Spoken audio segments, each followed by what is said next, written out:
Pada episode kali ini, kita akan mengulas seputar kehidupan masyarakat pada masa praaksara. Praaksara artinya adalah sebelum mengenal tulisan. So, masa praaksara berarti zaman di mana manusia belum mengenal tulisan, guys. Lu nanti ada gilirannya, gue dulu ini. Pada masa praaksara terbagi menjadi dua zaman, yaitu zaman batu dan zaman logam.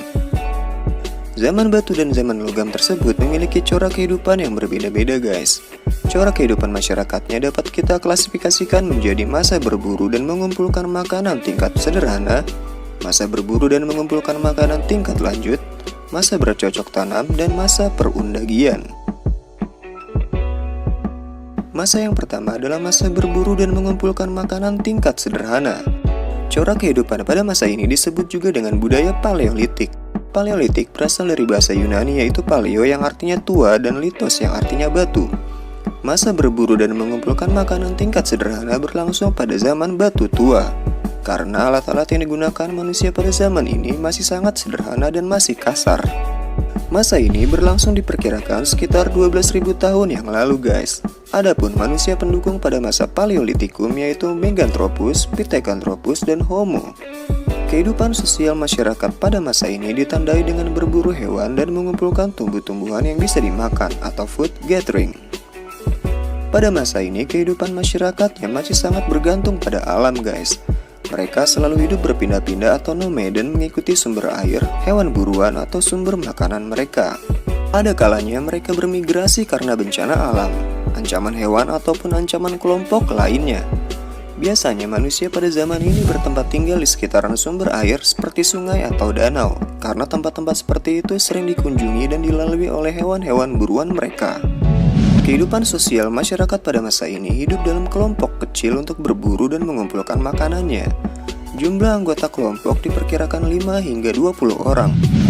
Pada zaman purba, populasi manusia masih sangat kecil, guys, karena kehidupan yang berat untuk bertahan hidup. Dalam kelompok terdapat pembagian tugas kerja. Laki-laki biasanya melakukan perburuan, sedangkan wanita bertugas mengumpulkan bahan makanan seperti buah, tumbuhan, dan juga merawat anak. Kebudayaan masyarakat pada masa berburu dan mengumpulkan makanan tingkat sederhana masih menggunakan alat-alat yang masih sangat sederhana dan kasar. Hal ini dikarenakan perkembangan otak manusia pada masa ini masih sangat primitif. Mereka hanya menggunakan alat dari batu, kayu, maupun tulang binatang. Alat-alat yang ditemukan pada zaman ini antara lain adalah kapak genggam. Kapak genggam adalah batu yang dipangkas di salah satu sisinya sehingga memiliki ketajaman. Fungsi dari kapak genggam yaitu untuk menggali ubi-ubian, memotong dan menguliti binatang.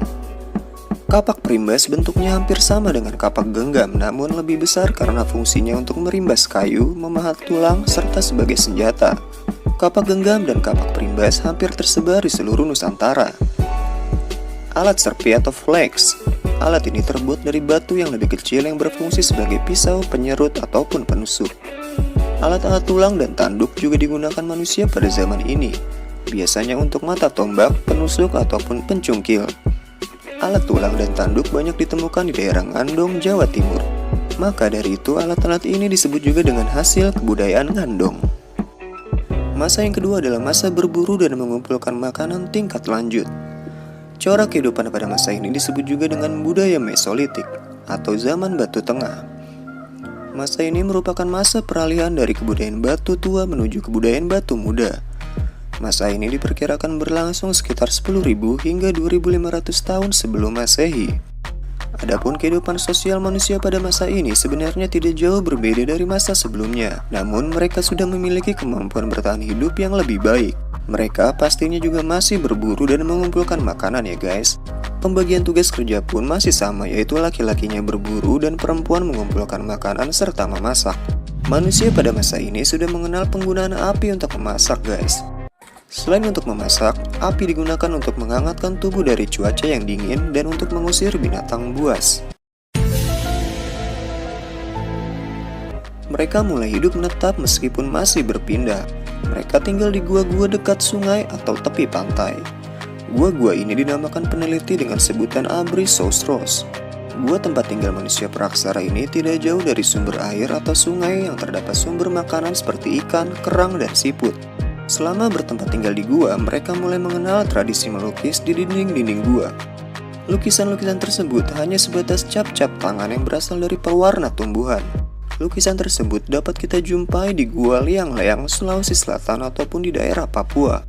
Lukisan tangan latar belakang cap merah diyakini sebagai simbol kekuatan pelindung dari gangguan roh-roh jahat.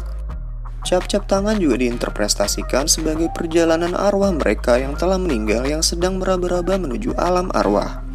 Para ahli meyakini lukisan dinding sebagai bentuk tanda-tanda awal manusia praksara mengenal sistem kepercayaan. Hasil kebudayaan Mesolitik yang ditemukan yaitu kulit kerang dan siput dalam jumlah besar. Peneliti menamai tumbukan kulit kerang ini dengan sebutan Kyokenmodinger. Kyokenmodinger artinya adalah sampah dapur. Sampah dapur yang dimaksud adalah tumpukan kulit kerang dan siput yang telah membatu. Kyokenmodinger banyak ditemukan di pantai timur Sumatera. Tumpukan kulit kerang ini ditemukan tingginya kurang lebih 7 meter guys. Hasil budaya berupa alat-alat yaitu tradisi serpi bila atau flex yang ditemukan di Sulawesi Selatan, Nusa Tenggara Timur, dan Jawa. Lalu ada Sumatralit atau kapak genggam Sumatera yang terbuat dari batu yang bentuknya panjang dan lonjong. Kapak pendek atau headscore, kapak ini bentuknya lebih kecil dari kapak genggam. Kapak ini sering ditemukan di daerah pesisir Sumatera, biasanya bersama dengan kapak genggam yang berada di tumpukan Kyokenmodinger. Masa yang ketiga adalah masa bercocok tanam. Masa bercocok tanam termasuk budaya Neolitik atau zaman batu muda.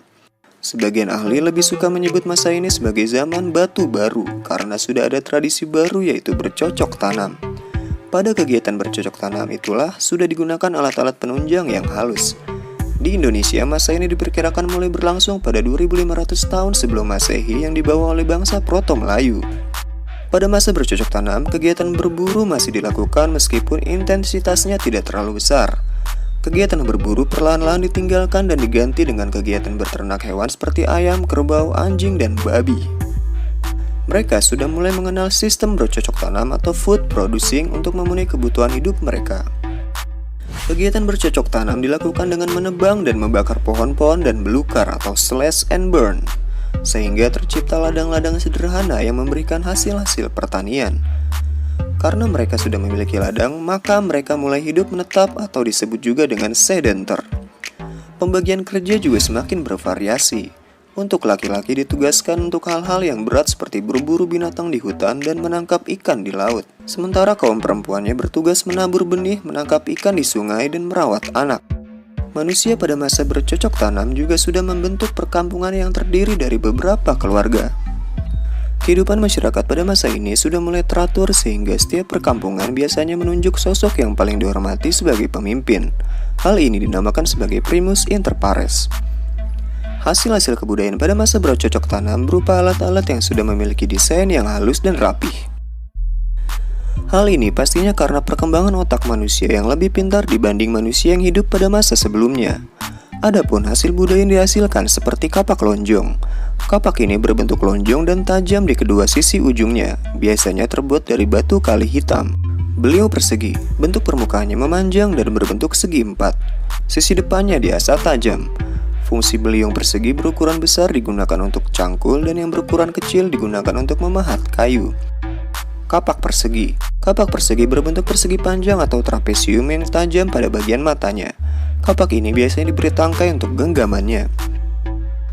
Mata panah berbentuk segitiga berukuran panjang 3 hingga 6 cm dan lebar 2-3 cm dengan ketebalan 1 cm.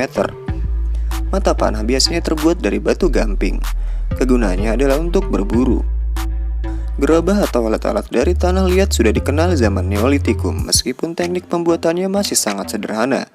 Setelah zaman batu selesai di tahap Neolitikum, perkembangan corak kehidupan masyarakat pun berganti dan memasuki zaman logam. Bukan berarti alat-alat dari batu ditinggalkan ya guys. Alat-alat dari batu juga pastinya masih banyak digunakan bahkan hingga sekarang. Zaman logam terbagi menjadi 3 zaman, yaitu zaman tembaga, zaman perunggu, dan zaman besi. Para ahli mengatakan kalau Indonesia tidak mengalami zaman tembaga, karena sampai saat ini belum ada ditemukan peninggalan-peninggalan sejarah dari zaman tembaga di Indonesia guys. Namun negara-negara tetangga seperti Malaysia, Thailand, Vietnam, dan Kamboja aja nih yang terpengaruh dengan zaman tembaga ini. Di Indonesia, zaman logam terbagi menjadi 2, yaitu zaman perunggu dan zaman besi saja. kebudayaan logam dibawa ke Nusantara oleh bangsa Deutero Melayu atau Melayu Muda sekitar tahun 300 sebelum Masehi. Sama halnya dengan bangsa Proto Melayu, bangsa Deutero Melayu ini berasal dari Cina Selatan. Mereka menuju Kepulauan Nusantara menggunakan perahu bercadik. Mereka berlayar ke Nusantara untuk melakukan perdagangan. Untuk berdagang, mereka melakukan barter atau pertukaran karena zaman dulu belum ada sistem uang ya guys. Bangsa Deutero Melayu tersebut kemudian berbaur dan terjadilah perkawinan dengan penduduk lokal ataupun bangsa pendatang yang sudah ada lebih dulu di Indonesia. Zaman logam sering juga disebut dengan masa perundagian. Penyebutan ini berasal dari bahasa Bali yaitu undagi yang artinya adalah orang-orang yang terampil. Secara khusus, istilah undagi disematkan kepada orang-orang yang ahli membuat alat-alat dari logam. Tidak semua orang bisa membuat kerajinan dari logam ya guys, hanya orang-orang yang terampil yang dapat menghasilkan barang-barang dari logam.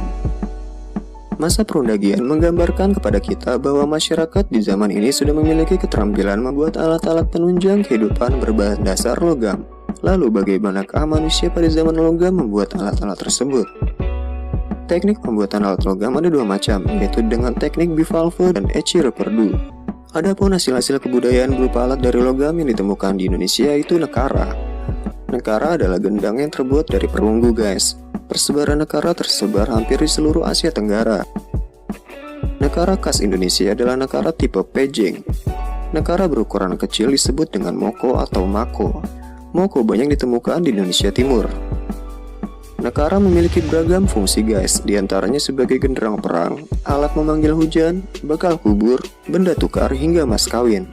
Ini tergantung daerah masing-masing.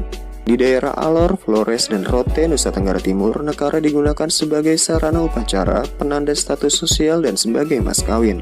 Kalau di Bali, nekara berfungsi sebagai benda sakral yang dipuja. Kapak perunggu.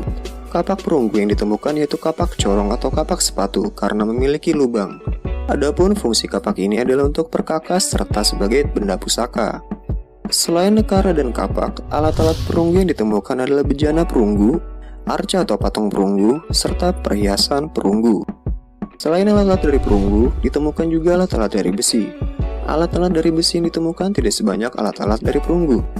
Adapun alat-alat yang ditemukan di Indonesia yaitu mata kapak bertungkai kayu, mata pisau, sabit, pedang, dan cangkul.